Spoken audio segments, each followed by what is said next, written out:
move. It's not just all about hard work here. Hit all. 7. Pressure. Poise. Yeah. It takes expertise to be a sport clip stylist. Here? That's the spot. Right there, huh? Sport Clips, the pros in men's hair. And finally, Agent Smith. He's in charge of restoring your property to its original state.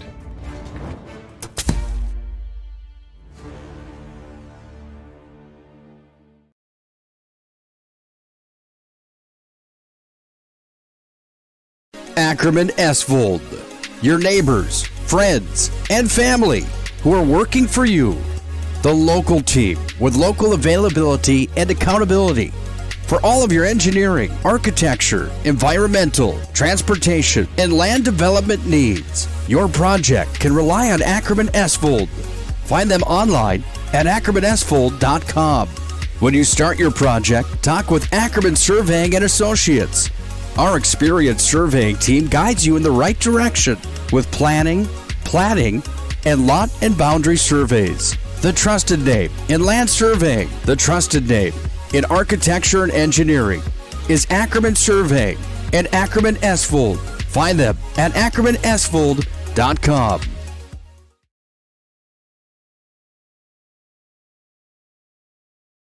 It's water. Boom. Agent Winston Otter.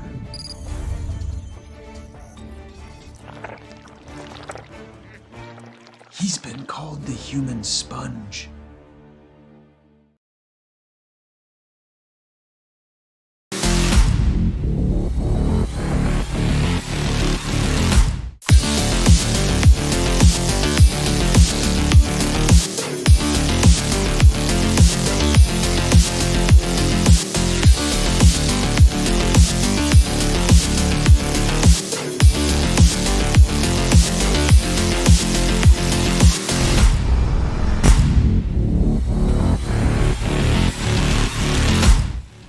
Ice time is back. Welcome in. Happy Monday night. Hope everybody is staying warm out there after what a week last week. Wasn't very much fun. A lot of hockey games scheduled across North Dakota, and a lot of hockey games didn't happen last week due to Mother Nature not playing nice.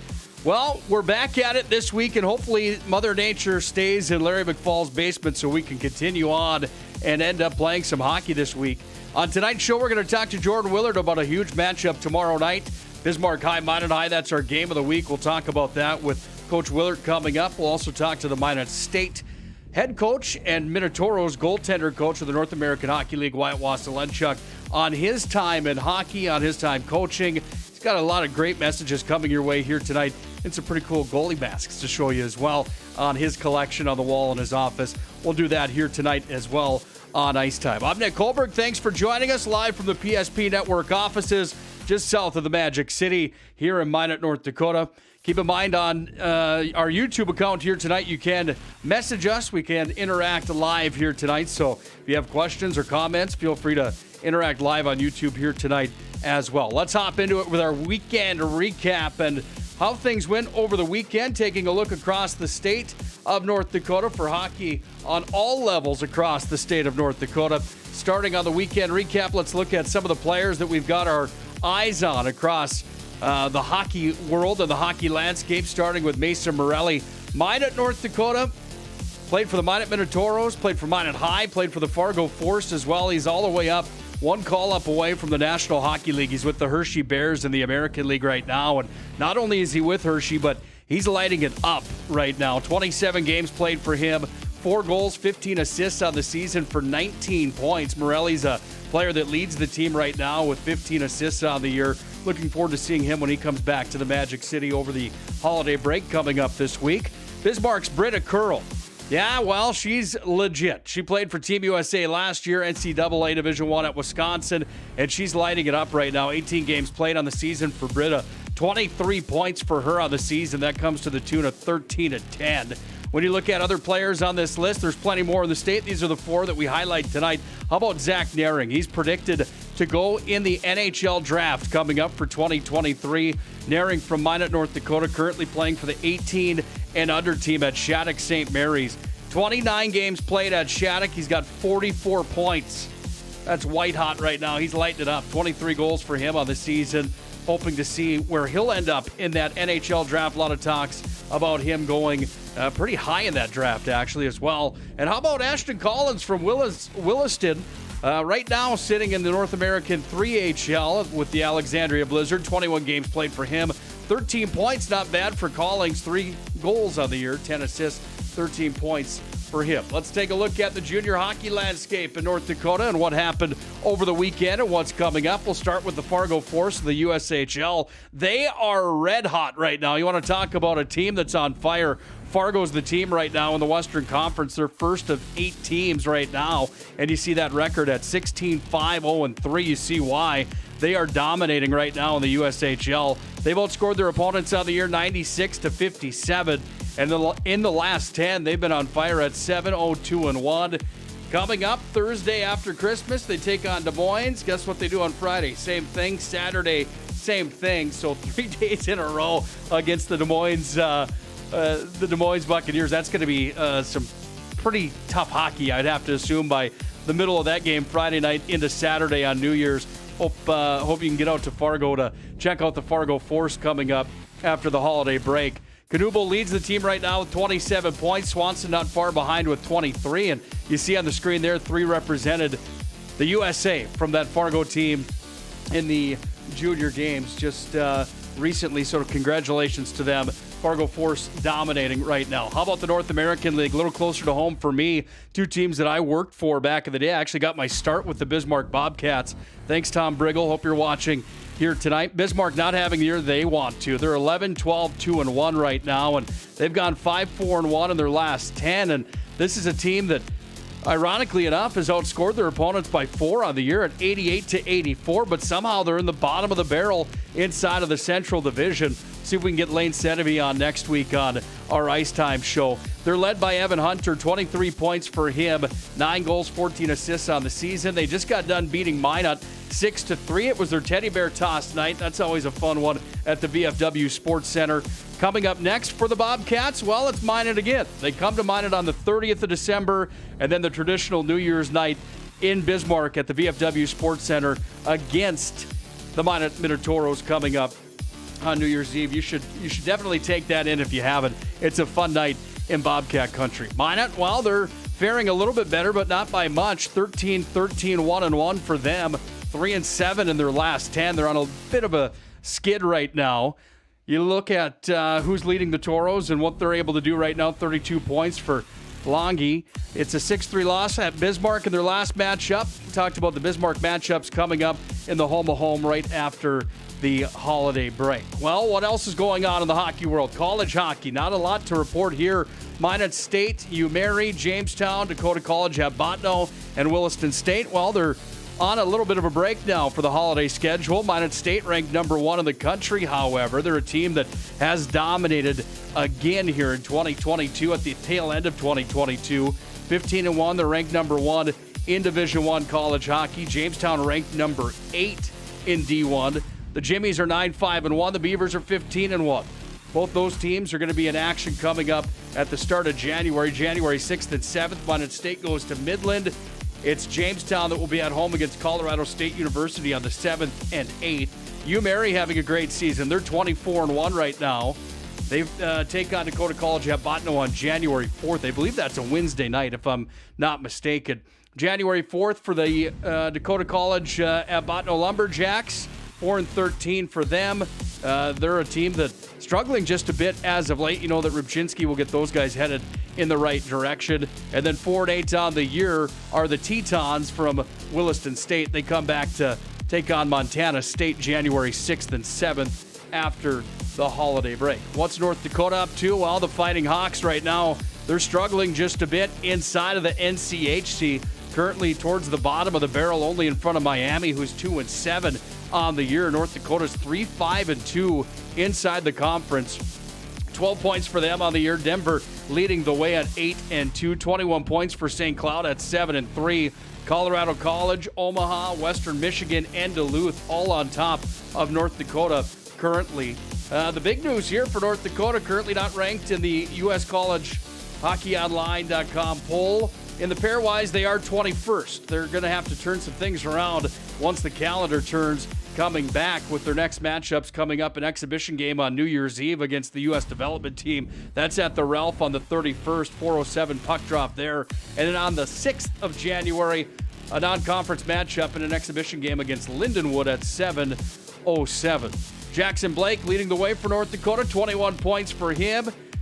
You look at where they sit right now. Goaltending's kind of been a question mark for the Fighting Hawks as well. They've kind of gone back and forth. The Ritter's the one that leads the way right now. 286 goals against average and an 89% save percentage. 442 goals against average for the Ritter and North Dakota, who look to turn the corner and head the right direction after the holiday break. We're going to take a quick timeout on Ice Time. When we come back, we're going to look at the North Dakota high school hockey world. We'll do that when we come back here to the PSP Network offices.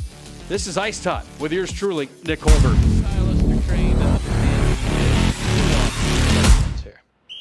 Less pomp, more adore, huh, Brittany? Square face, wavy hair. Mid-fade with a textured top. Finish it off with a hard part and taper that neckline, coach. Cowlick, what's the move? It's not just all about hard work here. Hit all. 7. Pressure. Point. Yeah. It takes expertise to be a sport clip stylist. Here? That's the spot. Right there, huh? Sport Clips, the pros in men's hair. Water. Otter.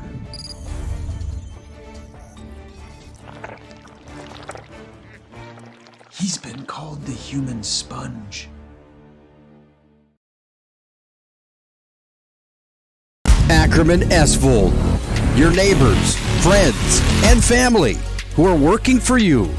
The local team with local availability and accountability for all of your engineering, architecture, environmental, transportation, and land development needs. Your project can rely on Ackerman Esvold. Find them online at ackermanesvold.com. When you start your project, talk with Ackerman Surveying and Associates. Our experienced surveying team guides you in the right direction with planning, platting, and lot and boundary surveys. The trusted name in land surveying, the trusted name in architecture and engineering is Ackerman Surveying and Ackerman Esvold. Find them at ackermanesvold.com.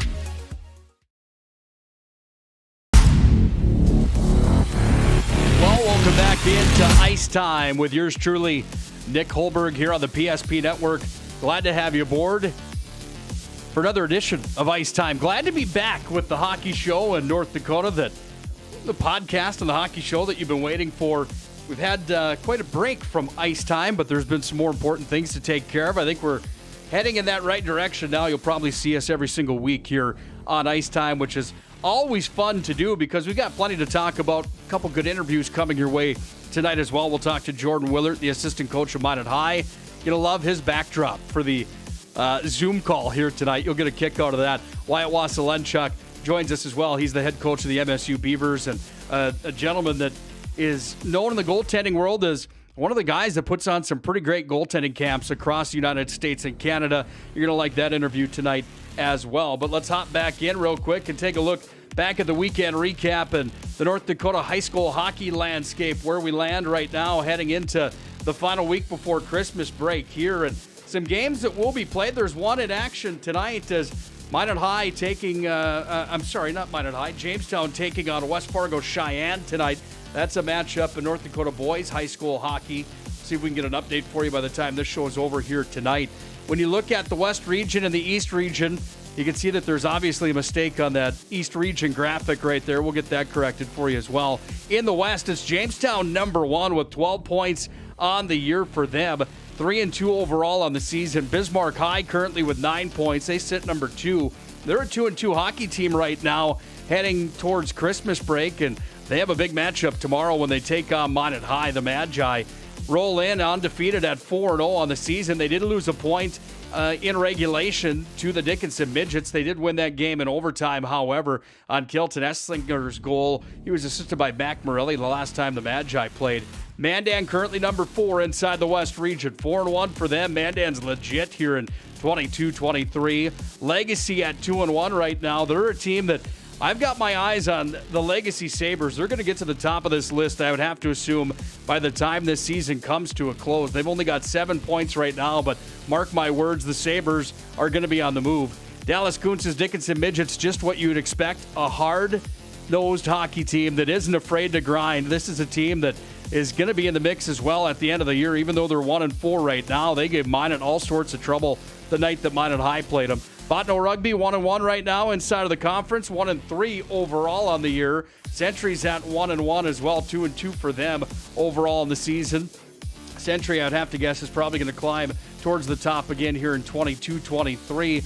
But it's a wide open race right now when you look at the teams inside of WDA hockey, including the Williston Coyotes at 1-2. Hayes and Beulah's 0-6 right now on the season. We do again apologize on that East Region graphic right now. It's Fargo South Shanley that is the team to beat in North Dakota high school hockey. They're followed by Red River. Shanley's the other team in the state that hasn't been beaten on the season. Minot High is the other. Games that took place on Friday, well, it was Red River that downed Central 7-2. Grafton Park River got the best of Botno Rugby. That was an 8-2 hockey game. The Beck Sports Boys had that game on statewide TV. Fargo South Shanley at West Fargo Cheyenne. No score sheet in on that one on NorthDakotaHighSchoolHockey.com. Which brings us to tonight as Jamestown and West Fargo Cheyenne are in action as mentioned. Grafton Park River is at Crookston for a non-conference exhibition matchup tonight. On Tuesday night, that's tomorrow, the 20th, Bismarck High travels to Minot for the old school rivalry. Demons and Magi face off at 7:30.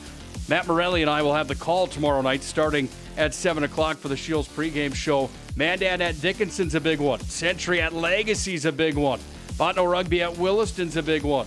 South at Devil's Lake, well, that one maybe not as big. And Davies at West Fargo, not as big either. And that will bring us to our holiday break after some matchups coming up on Thursday. Let's look at the top producers in the state of North Dakota. Where do they fall in line? Well, who is Drew Beasley and why is he racking it up the way he is? This kid's on fire. 16 points for him on the season. Beasley from the Legacy Sabres, only a sophomore. Mark the name down. That's one you're going to want to remember. Legacy hasn't had some slouch of a schedule either, by the way. They're playing a bunch of tough opponents from the East region, and this Beasley kid's one that really is dominating right now. 3 goals and 13 assists for him on the year. Landon Carter from Grafton Park Rivers got 16 as well. 14 for Owen Branson from Fargo North. He was good last year. He's only a junior this year. And guess what? He's good again.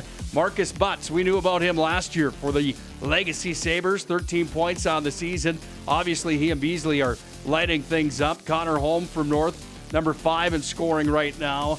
Jamestown's Brooks Roldson is one that you're going to want to keep an eye on as well. 11 points for him. He's tied with Mikey Coleman right now from Red River. Coleman's a player and a dude as well on the east side of the state. Here you take a look at the players inside of North Dakota high school hockey and the ones that are leading the charge right now in the boys division. When we look at girls high school hockey, here's the standings. Mandan's number 1. 12 points for them. 11 points for Fargo North South. Davies with 11 as well. Grand Forks with 11. Minot's got 10.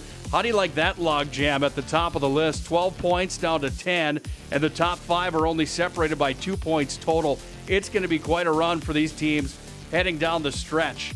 Schedule looks like this. East Grand Forks lost to Grand Forks 5-4 on Friday. Tonight, East Grand Forks is at West Fargo United.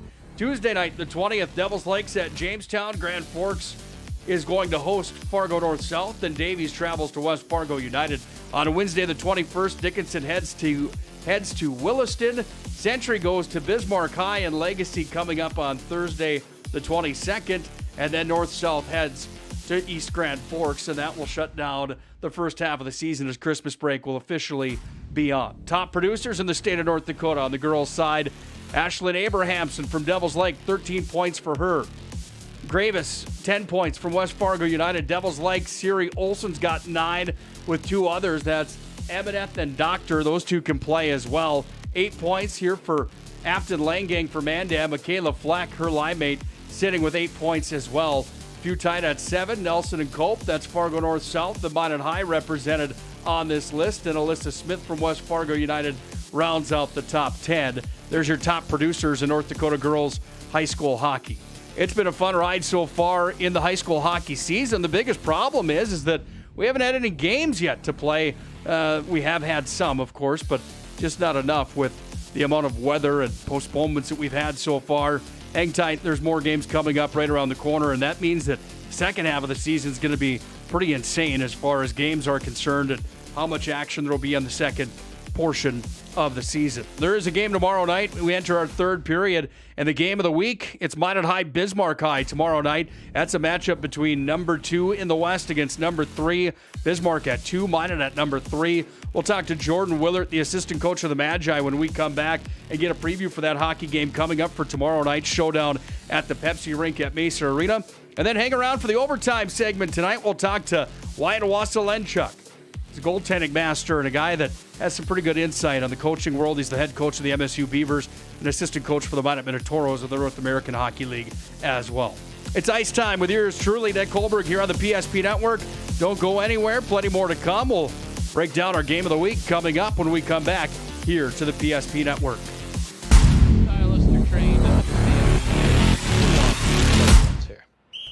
Less pomp, more adore, huh, Brittany? Square face, wavy hair.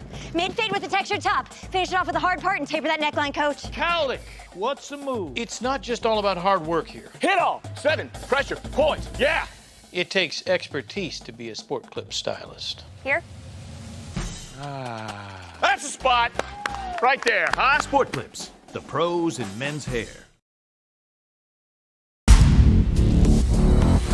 Welcome back to Ice Time. We're now joined by the Minot High Magicians assistant coach, Mr. Jordan Willard. First things first, coach. I miss you, man. We haven't played in a while. Mother Nature, how has it been treating you? Yeah, just getting ready to start hockey season 2.0 here.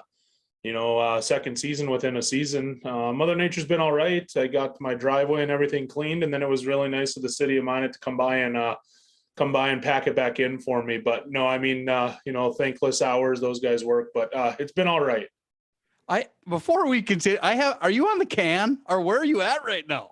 No, I'm not. I'm at my so the house that me and my wife bought is my grandparents' house, and this is one of the rooms, and it's very 1970. I figured we'd just throw back with some old school floral there for you. I feel like I'm talking to John Willert in the time machine right now. It's fantastic stuff. All right, let's get to business, man. What's it like when you have games scheduled last week, and not only games, but big ones? Defending WDA champion in Jamestown, a matchup that was scheduled at Legacy. They're looking to be maybe the king of the jungle right now. You don't get those games, and with school being canceled and postponed, what does practice look like? Have you guys been on the ice even at all? Yeah, so, we obviously got fortunate and then unfortunate. We were able to practice all the way till Wednesday last week, and woke up Thursday morning, planning on, Legacy coming into town. And we found out really early that was going to be canceled. And, school was canceled. And then, Friday, we weren't able to practice because school was canceled. I do think some of the kids rented their own ice, had nothing to do with any of us, but they were able to get out. That's, how dedicated some of our players are. So I think that was good for them. And then, we found out that Saturday was unfortunately also postponed against Jamestown here in Minot. And we did get the okay to practice that day. So we were able to use about an hour and a half of that ice time to skate. And I put the pads on and taught the kids a few new things. No, it was good. We did a little scrimmage, and there was some tenacity to it, some speed to it, which was good to see. And, it's just, we talked to the kids, Nick, it's control the controllables, and we can't control what Mother Nature's going to do. We can control how we react to it. And, when I sent out the messages, the games are going to be canceled, I said, please try to stay active. Please try to do something. We worked really hard last week. The week before was great. You go 3-3, you do win one in overtime. We were a little disappointed that, game had to go to overtime. We worked the kids extremely hard, and we thought we were in a good spot and excited to go into a very hard test that Thursday against Legacy. And then, Saturday against Jamestown, and obviously that didn't happen, but we just didn't want to lose that edge. Minot and Fargo South right now are the only teams in the state that have unblemished records or don't have a loss in the loss column. What does that mean for your hockey team and your program right now moving forward in the WDA standings? Obviously, you wanted all those points against Dickinson. You didn't get them all, but still, I mean, a team at 4-0 right now. Are you guys satisfied where things are laying right now for the Magi? Well, if we could play some games, who knows where we would be with that right now. But no, I mean, I don't think you're ever satisfied, right? I mean, I think even if you're the last team standing at the end of the year, you're the next year you're chomping at the bit to get going.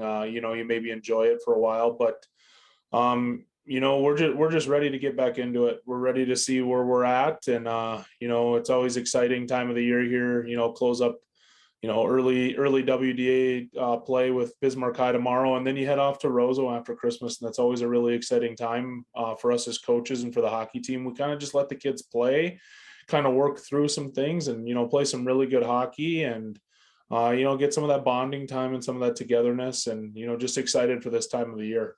Yeah, it certainly is a fun one. More fun tomorrow night, however, when Minot High and Bismarck High come together. This is a night that I look forward to. Any of those Bismarck matchups are always good. In the years past, Botno, of course, Jamestown, it's all good. I look forward to every matchup. Something special about Minot High and Bismarck High. And the matchup tomorrow features Bismarck High at number 2 in the conference, Minot High at number 3. The Demons are 2-2 inside the West, 2-4 overall. What can we expect tomorrow night out of Wes Carr's crew?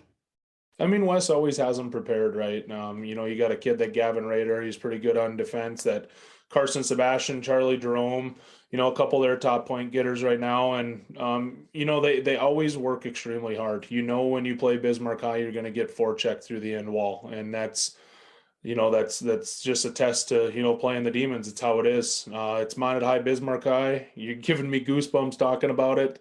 It's the greatest rivalry, I think, maybe not in the state, but in the Western side for sure. It goes back a long time, and, having being someone that's been around it for, many, many years, you get to see lots of, crazy and unexpected things. And, we're just looking forward to playing some more hockey, and, Wes Carr's group will be ready to go. I've told this story so many times, and people often don't even believe it, but were you on the ice the night that the 24 Rabbits had come down, or were you already off playing in the USHL? I was gone in the USHL, but that was my senior class. I think Andy Dittis or Lundy or somebody picked one up and threw it back in the student section. And it was a spectacle. I've seen video. You don't want to say that stuff's fun, but that stuff's fun. That's what it's about. It's rivalry. Now as you're a coach, you kind of step back and look at it. It's a little bit crazy, but that's like I said, that's why I think it's one of the best rivalries in the state. And we look forward to these games every year. Touch on your team a little bit here, Coach.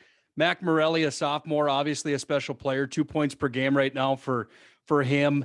8 points altogether on the season. Kilton Esslinger with 7. Ben Swankstu with 7. Brock Jones with 5. Radke with 5. 3 for Bradley. Deal's got 3. I mean, you go down this list, and for me, what I've talked about all year on these broadcasts is Minot High's depth is really kind of the storyline, but you also have some of that top end talent this year as well. You want to touch just on the makeup of your team and what you like about the Magi here in 22-23? Yeah, I think we're just kind of touching the surface here, just kind of feeling our way through the season. I think Mac and Kelton and, Jonesy, they've been off to, quite a hot start. A couple of them played together last year.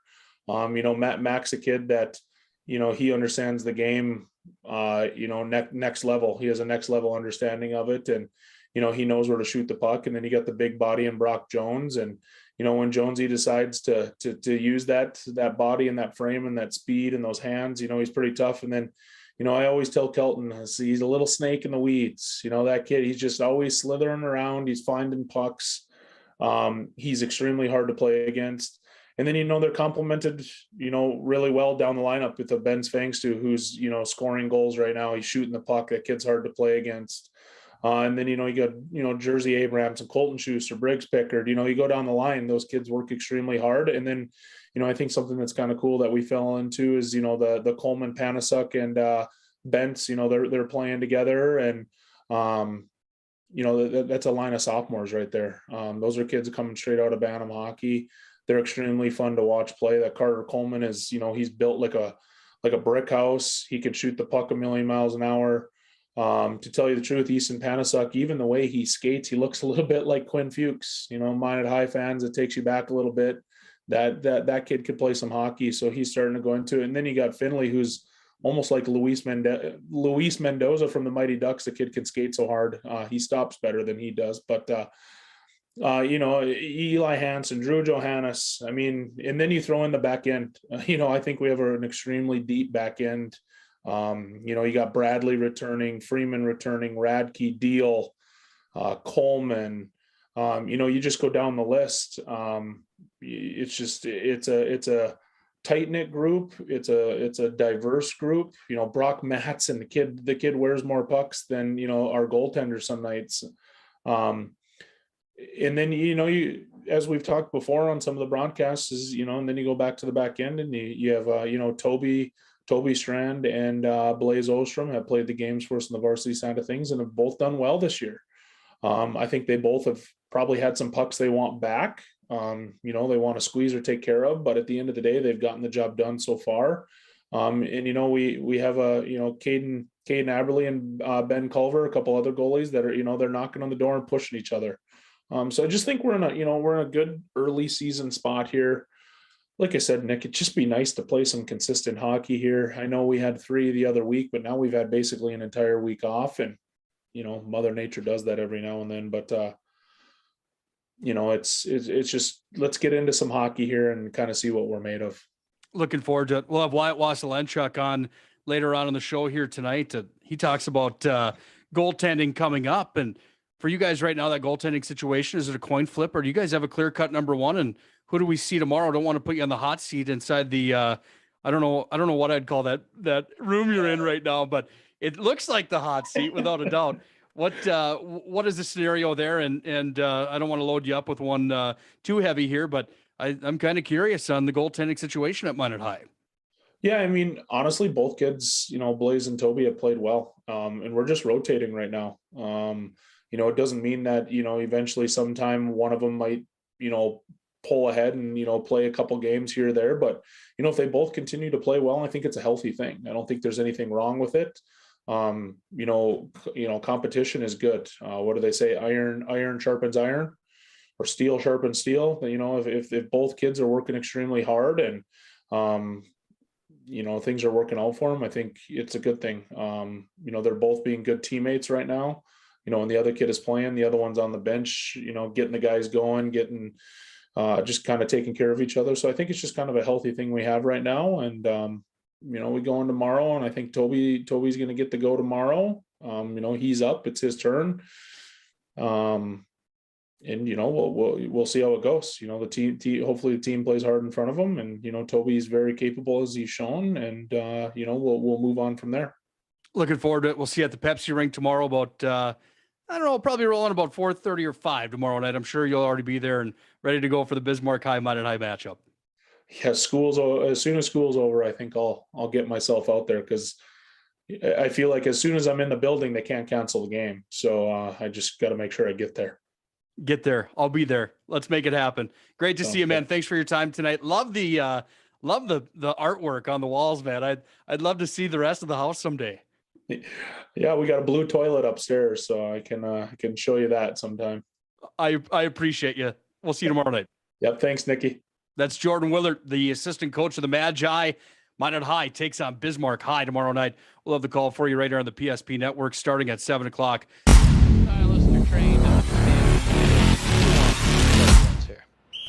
Less pomp, more adore, huh, Brittany? Square face, wavy hair. Mid-fade with a textured top. Finish it off with the hard part and taper that neckline, coach. Cowlick, what's the move? It's not just all about hard work here. Hit all. 7. Pressure. Point. Yeah. It takes expertise to be a sport clip stylist. Here. That's the spot. Right there, huh? Sport Clips, the pros in men's hair. Welcome back to Ice Time, presented by our good friends here on the PSP Network. Time for our overtime segment tonight. We're joined by Wyatt Waselenchuk. This guy wears many hats across the hockey landscape, but I know him best as the head coach of the University of Minot State Beavers, #1 ranked team in the country. First things first, coach, how are you doing? Christmas break is finally here, hey? Yeah, doing pretty well. Obviously, it's it's crazy, right? How quick it comes. And, we're already, past the halfway point of the season for the most part. So we're enjoying it. We sent our boys home last week after our UCO weekend. And it's certainly nice to be a dad for a little bit again. It's been a pretty grueling first half between everything going on with us and our family. And I'm certainly excited to spend the holidays here and off my skates for a few days. I got to ask you, man. I mean, just let's get personal for a minute here on a snowy, cold Monday night. How much better is life being ranked number 1, 15-1 right now inside of ACHA Division I? What is family life when family life like when you are ranked that well and things are going as well for you as they are? It has to make things so much easier, doesn't it? Especially at holiday time. Yeah, I think so. I mean, it's funny, Nick, and you know this as well as anybody with a couple on your own. It's, even when we have a bad night or practice doesn't go as well as you hoped, being able to come home to a baby that doesn't care whether you won or lost. I mean, it truly puts into perspective. And I know that sounds really cliche and any parent will tell you that, but it certainly opened my eyes. And last year when we lost in March there, my son was born the next month. And as tough as that was to go through that as a team and as a coach, it frails in comparison to watching what my wife went through. And so it's nice to be successful at the job that dad's doing, but at the end of the day, he's only 7.5 months old and he doesn't care, like I said, whether you win, lose, just as long as we're having some fun. And so it's really put everything into perspective in terms of my life here in the last 7.5 months. You have the goalie masks behind you there, and a guy that was known in the Magic City as one of the best goaltenders to ever play at the Mesa Arena and the All Seasons Arena. Your time at Minot State University. Is this kid going to be a goalie, or are you praying to God that he's not, or what? I mean, you work with goalies nonstop. No chance. My brother-in-law, Eli, I'm hoping that he gets the golf bug here pretty quick, but you know what? I don't know. It's funny. I've had that conversation. I do that for a living is, run goalie schools and still work every day with different goaltenders. And I don't know if I would choose to do it all over again. I mean, you know what it's like, the pressure and the mental capacity that it takes. And it's tough. It's tough on a kid. And I don't know if I, as a parent, would be able to handle that. It might be a tough one, but at the end of the day, you know what, if that's what he gravitates towards, that's kind of out of my hands. I think I'm going to be the last parent in the world that pushes my kid in terms of, hey, you got to do this or that. It's go out and have fun and enjoy what you're doing and work hard. And those are the lessons that you learn. Before we talk more about your Beavers hockey team, where you're the head coach, let's touch on personal life a little bit with what you have besides coaching Minot State University. Tell us about goalie coaches and what that's all about and how busy that keeps you throughout the off season. Yeah. So as soon as I graduated from Minot State, I went back home to Vancouver, BC, and I pretty well immediately started coaching goalies. A couple of years later, I ended up finding myself back here as that business was growing a little bit. And mainly that business for me, goalie coaches, my goalie schools are in the summer months. Anytime that anyone essentially has a break, whether it's Christmas or a spring break or a summer vacation, I'm putting on a hockey camp. So what that did was it afforded me the chance to come back to Minot, jump on the bench with the Toros, which I still, I'm working with their goalies every week, helping Brian Bowman and Jared McIntosh with the boosters. We're putting on 4 clinics a week. And then obviously, coaching Minot State now in the head coaching role there. So it's grown a ton. This was I'd say the second year in a row here this past summer that was like, all right, this is getting to be a little bit bigger than me. So I'm in works with bringing a couple of really good lead instructors on. And I've been really blessed in terms of just making connections with some really good professionals from, guys that have signed NHL contracts. We've had 4 of the last 4 years starting goalies from UND here in Minot doing camps. I mean, all the Gophers in Minnesota.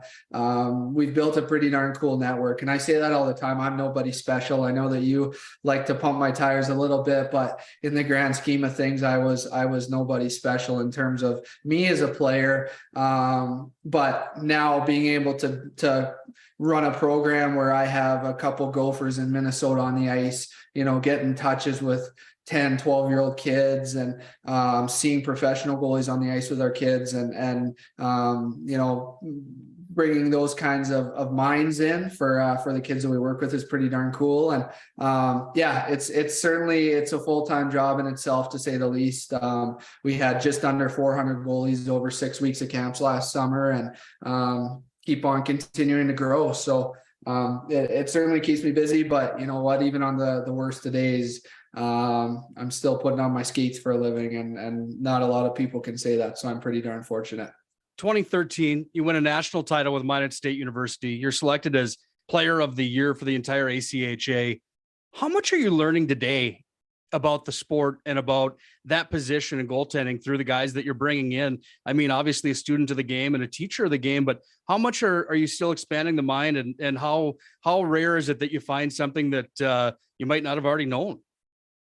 It's every day. You know what, Nick? Like, it's funny, as a goalie, and my mindset was to just kind of show up and stop the puck. I mean, I can't really tell you how many times I just kind of zoned out as somebody was drawing a drill on the board, and hey, my job is to stop the puck.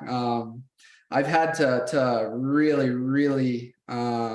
relearn the game from a different position, from a different mindset. And you know what? I've had some very, very good people around me. I mean, obviously for me to jump on the bench in the North American League, without ever being on a bench before as a coach, and standing next to Marty Murray was pretty great for me. Obviously a guy that's played at that level, and Nigel was there who's now, having a fantastic career. And then, I have to tip my cap to Wade and being able to stand next to him for 5 years and learn how he approached things. And then now today, I mean, whether it's Jared McIntosh, who's just a phenomenal skill set kind of oriented coach who's taught me so much. Power play structure and special teams has been just amazing. And then David Zimmerman has brought so much to me. It's unbelievable. I light up whenever I talk about David because he's so passionate, and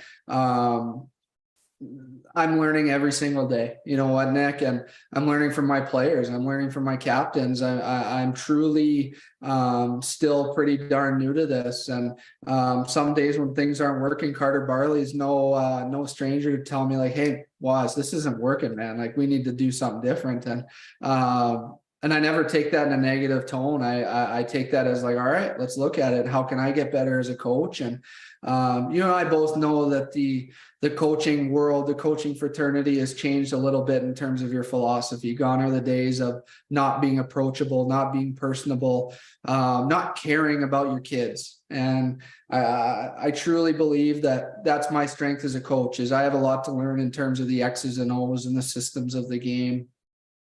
But what I do feel I'm strong at is my relationships. And I know that those guys believe in me because I believe in them. And it's ongoing. It's learning every single day. And I just love it. I love the video aspect of it and watching other opponents. And man, I learn things from everybody. I coach 8 times a year against Dean Stork down the road, who's won titles at the professional league, and I watch and see a lot of their game tape and what he's doing. Like, those are things that I even learned from a guy like that. So I think the day that you think you've got it figured out is the day that you're going to really struggle as a coach. And I'll ask anybody. I'll still to this day text Marty about something, text Chris Lonke about something. It's ongoing, and it's something that I love.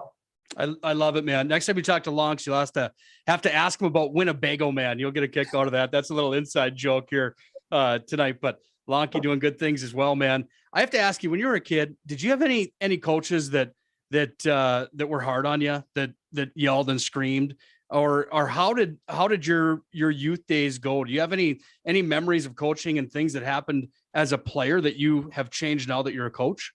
Yeah, you know what? It's funny, right? Like, I had some coaches, and more so in junior hockey, like I wasn't a very sought after prospect, to say the least, throughout minor hockey. So I played a lot of, it's essentially graded AAA, single A, and then it's like B1, B2, and then like house level hockey. I was kind of always that B1, second team, third team.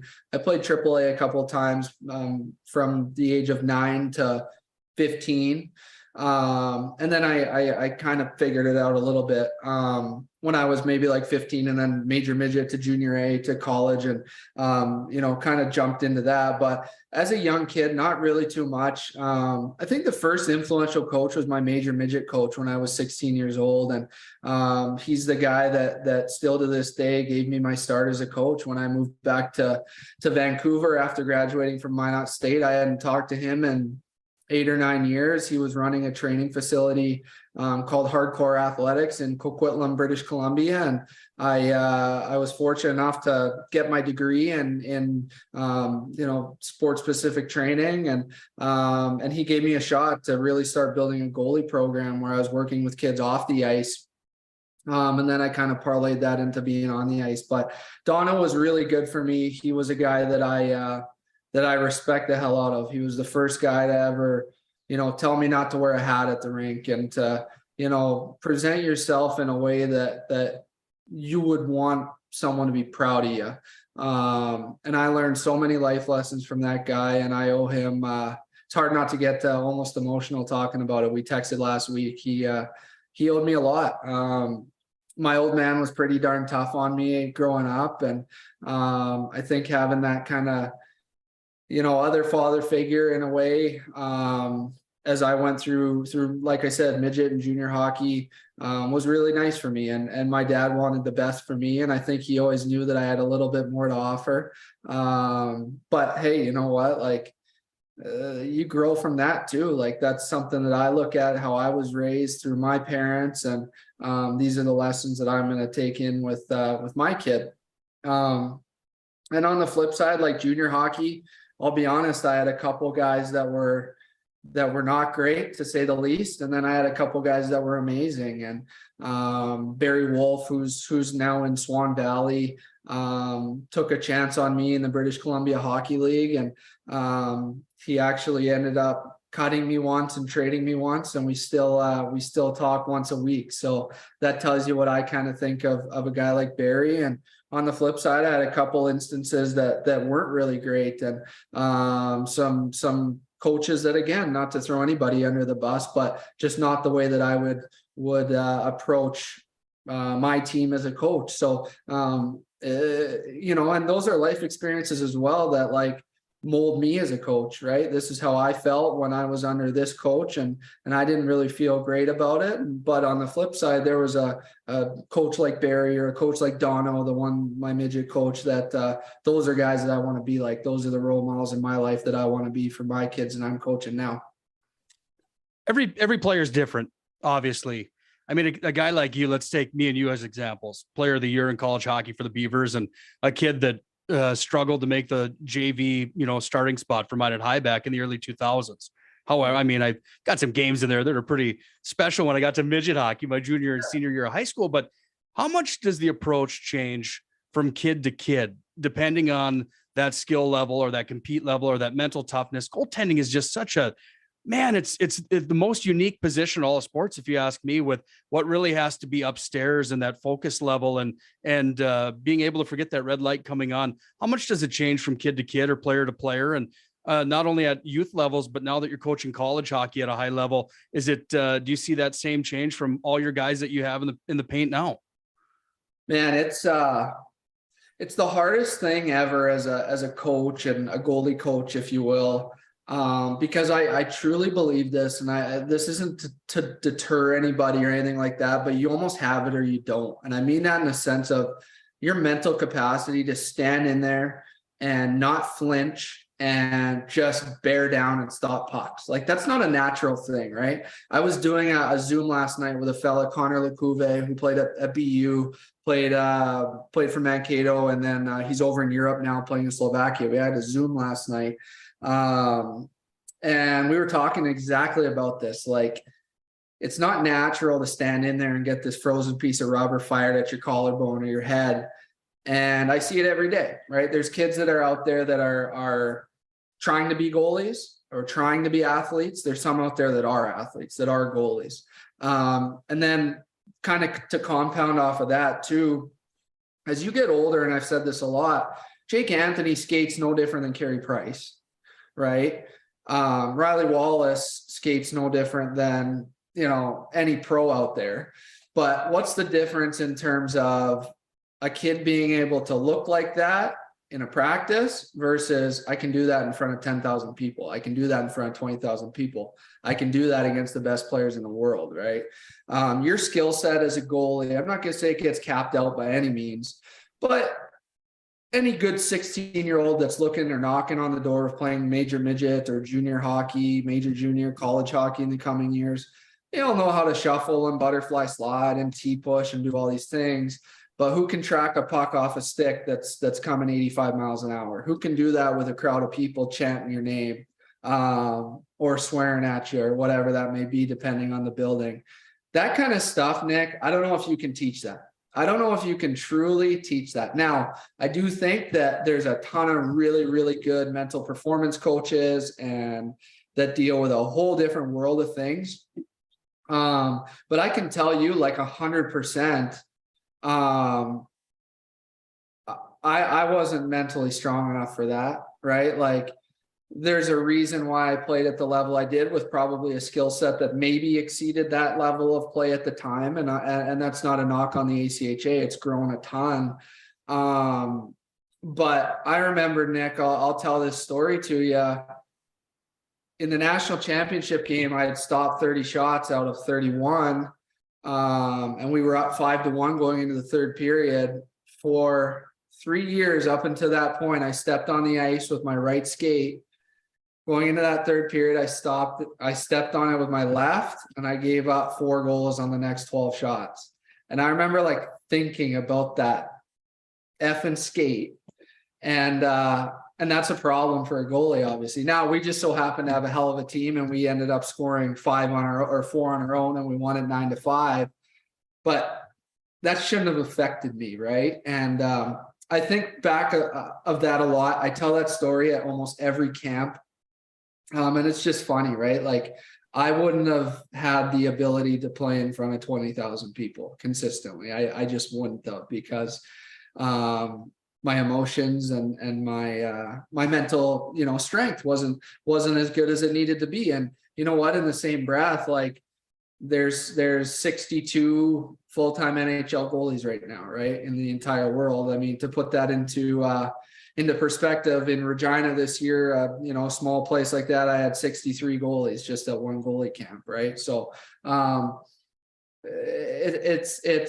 I truly believe that when you get to that level, it's 90% mental at least. Like all these guys, you wouldn't be able to tell them apart in a practice, right? Like a good Keenan Rancier who was here a couple of years ago, or any of these great Toros or Beavers that we've had, you wouldn't be able to tell which guy is which on the ice in a practice in the NHL. But it's those games, it's the consistency. It's like, all right, the red light's on, like you said, the crowd's buzzing. That changes a man, right? Changes a woman in a college setting or a pro setting. And so it's such a crazy position, because like I see it all the time too. I'll do a clinic here, for example, and a kid will be like flying around the crease and stopping everything, and they're challenging shooters and all these little things that we talk about. And then I'll kind of sneaky be around the mesa and I'll watch a game, and it's like, that's not even the same kid I was working with yesterday. You know what I mean? Because parents are screaming and the goal horn's going off and there's all this excitement, and all of a sudden the kid's deep in the net, and it's like he or she forgot everything that we've worked on. And that's all mental, obviously. So that's a long-winded answer to a question like that, but it's unlike anything else. I mean, you can have the best team in the world in front of you, but if you can't stop that puck, it's a pretty helpless feeling. And I marvel at some of these kids, man, that come in here and like play for the Toros, and our crowd's 2,000 people and pretty raucous. And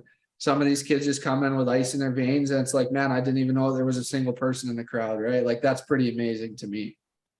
what do you look for when you're scouting and looking for players to tend the pipes for you, or the scouts that you have? I mean, is there certain things that turn you off about a goaltender that you'll see, or is there a message that you have to kids to elevate their game in a way that might be more appealing to somebody next level? If there's a high school kid or a Bantam kid watching this here tonight?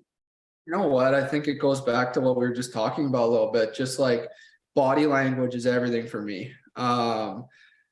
If I'm getting your highlight reel, if I'm going to scout, if I'm watching you on hockey TV, you're probably a pretty darn good goalie. You're probably a tier 2, junior A goalie in Canada or in the North American League. You're good. You're really good. But what's going to set you apart in terms of, are you going to play for me, or are you going to, play at a certain level, is how do you react after a bad goal? How do you react after, your player takes a penalty and I look and a goalie's hands are up in the air, he's chirping at the ref? How do you react when you give up a goal in overtime? Maybe not a good one. How do you react after, a goal goes in that you probably should have had? I think that goes back so much to the mental aspect of it, because like I said, if I'm looking at you, you're probably good enough skill set wise to play here. But how are you going to be able to deal with the pressure, right? How are you going to be as a kid sharing the net? I've got such a tough decision to make every single night right now. Riley Wallace has done everything I could ever ask of him for 3 years here, 2 years playing for me. Jake Anthony came in last year, just super highly touted. He was up for the Rookie of the Year in the Saskatchewan Junior League a few years ago. I mean, flip a coin, right? Those two guys are like so tight, right? And that goes so long in terms of your team's success. Riley Hangen, for me, was like the best and worst thing for me to ever happen at Minot State, because on one side, I was giving up a ton of net because he was so damn good. But on the flip side, he made me so much better. Like, we would battle so hard in practice, and it just so happened that you flip a coin again, and it was kind of hot at the time. And so good kids, man, like bringing in good kids is everything for me. And because you can't just ride one guy, you need 2 or 3 capable guys. And I think just the biggest thing is, what kind of attitude are you going to bring in to help us succeed? And some days that's on the bench. Some days you're the hero in the net. And heck, some days you're in the stands. I mean, Trey Sortland's no slouch himself, and the poor kid doesn't, really get any starts at all. So we want quality kids in the program, and that starts with everything that I look for, whether it's a goalie, whether it's a player, just kind of the mental approach to everything. And, do you fit into that team mold of just being a darn good teammate? How big is the communication from that goaltender back there when you're watching a kid play and scouting and hearing that communication, being able to hear what he's saying back there? Is that something that attracts you big time? Big time. It's fun. It's like, a lot of it goes back to my little goalie camps, right? Is like, man, these 8-year-old kids don't shut up in the locker room. And then you get them on the ice and you have a puck handling day, or you watch them in a game and they're just silent, right? But again, Nick, it's like what we talked about. The lights go on and the crowd's buzzing, and all of a sudden we forget everything that we thought, right? Or that we've worked on. Communication is everything, right? Like, you watch me play a lot. One thing that, regardless of what you say, I maybe wasn't the best at stopping the puck, but I really prided myself in being a really good puck handler and working on that a lot. I never wanted my defenseman to come below the circles. That was always my goal. And I know that a lot of D that played for me or beside me always complimented my puck handling ability and my communication. And, when they can peel off and not think about getting hit from behind below the goal line, I mean, that helps out so much. And another thing that I really, really did, and again, it's just kind of the positive mindset, was like, man, somebody makes a good pass and you tap them on the shin pads, or say, great pass, or, there's a face off in your zone and you're tapping a guy in the butt. Like, stuff like that goes so far. You want, as a goalie, you want your teammates to believe in you. And when you have a team in front of you that believes in you, there's no better feeling as a goalie. I can tell you that much. And that kind of goes with the communication aspect as well. But man, that's been our biggest crutch for the last 2 years since I took over in this role, is why do these kids not talk?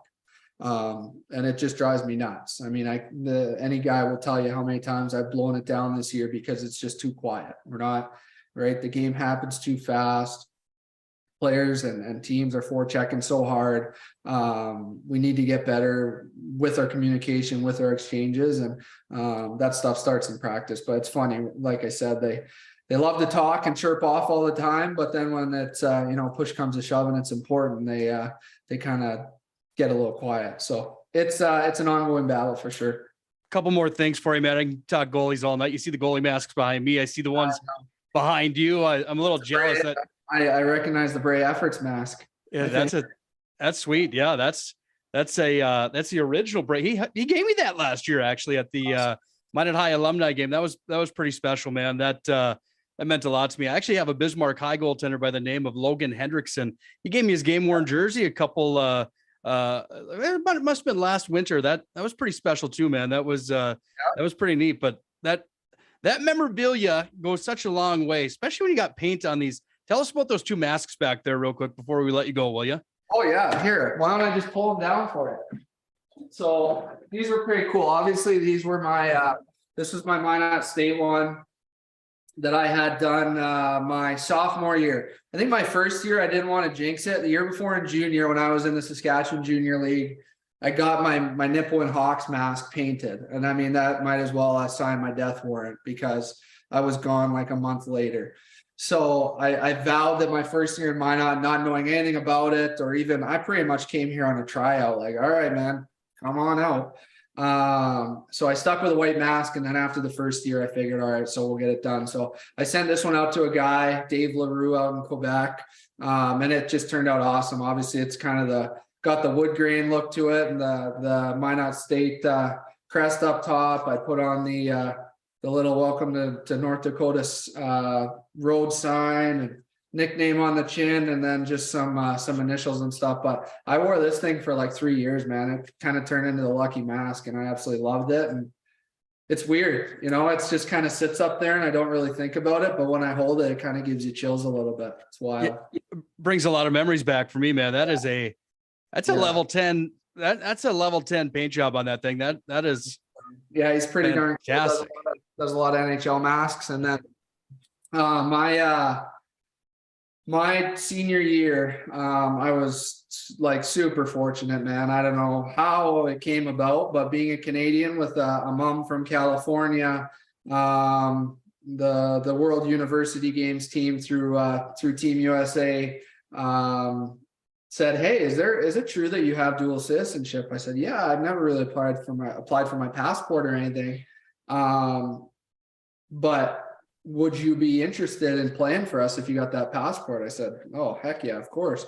So I applied for my passport, and 3 months later I had US citizenship, and they took me to Italy. So played for the World University Games team in 2014. It was still our highest ever finish at that tournament. And so I was pretty darn fortunate to have this one done up for me through some support from some darn good people. And this one, man, like blew up when it went online. It was like went on ESPN, and I was getting calls from people. I'm sitting in the airport in Minneapolis. We were flying to meet as a team in Chicago, and obviously this is Jim Craig on the side, and I get this number from a Boston area code, and it's Jim. No.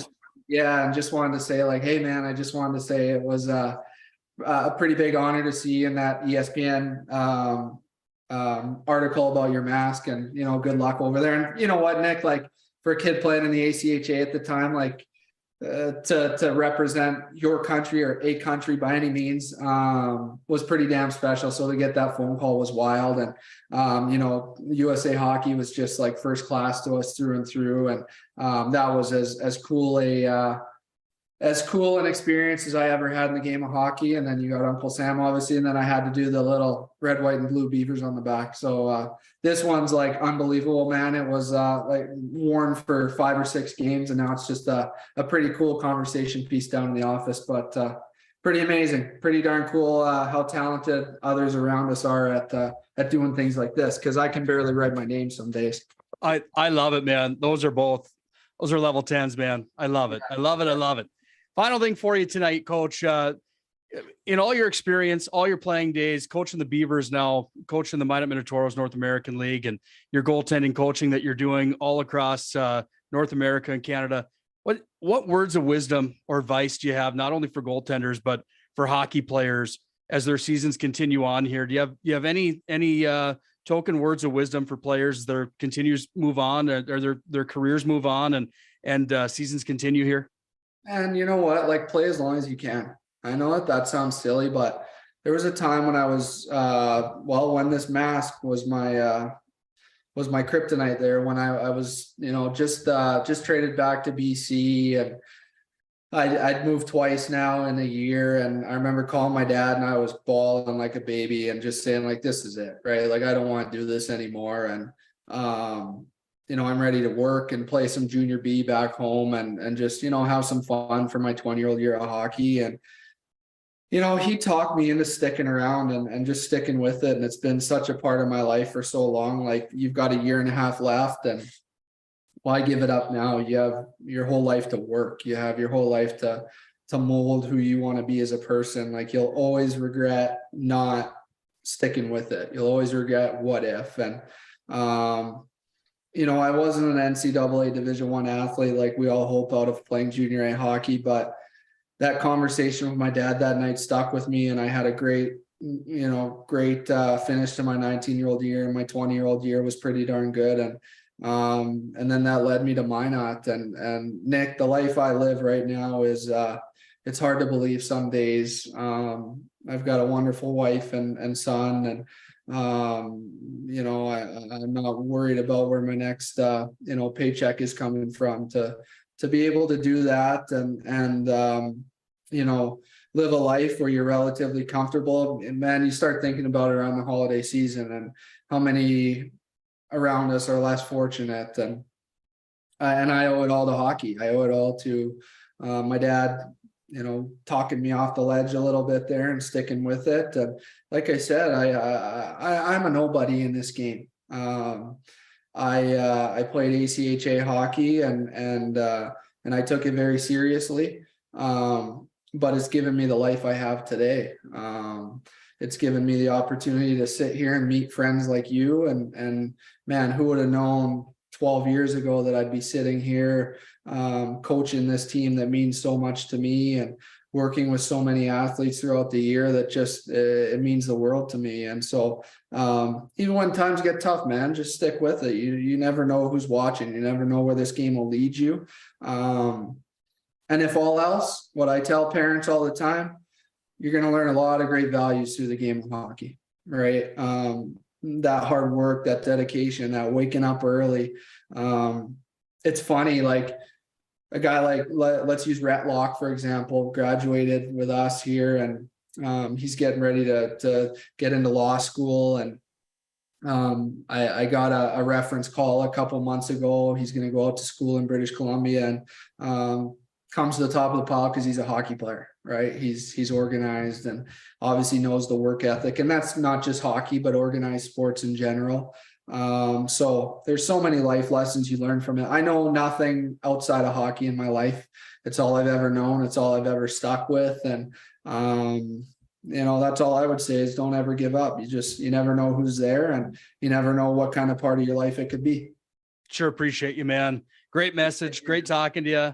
Thanks, man. If those masks ever go missing, the first place you should look is probably the PSP offices, man. Because man, you know what? Who knows where these could end up one day. Jared McIntosh has my goalie gear. He's been wearing it for the last 5 years in men's league, so it's okay. You know what? Memories are the ones upstairs. So who knows where one of these will end up? Maybe in the bar one day for you. No, I think that's got that. I'd have that thing lock and key, man. Fantastic stuff, Waz. We appreciate everything you do for everybody in Minot, Nick. It's been very cool to see how much you've grown as a man and as a business owner, and everything that's come to you in the last few years here, dude. It's amazing. You can't turn on a basketball game or open Twitter without seeing the PSP network, and you've done a great job, man. I wish you nothing but the best here in the new year, and I know you're going to keep kicking butt. I sure appreciate you. Same to you with the Beavers, man. We'll talk to you hopefully at the rink over the holiday break. Yeah, brother. That sounds good. You take care. Absolutely. Wyatt Waselenchuk, the head coach of the Minot State University Beavers, goaltending coach for the Minot Minotaurs, goalie coaches, his business where he coaches goaltenders across America and Canada as well. Great catching up with him here tonight. We'll come back. We'll wrap up ice time here on the 19th of December, 2022, here on the PSP Network. Stylists are trained here. Less pomp, more adore, huh, Brittany? Square face, wavy hair. Mid-fade with a textured top. Finish it off with the hard part and taper that neckline, coach. Cowlick, what's the move? It's not just all about hard work here. Hit all. 7. Pressure. Point. Yeah. It takes expertise to be a sport clip stylist. Here. That's the spot. Right there, huh? Sport Clips, the pros in men's hair. And finally, Agent Smith. He's in charge of restoring your property to its original state.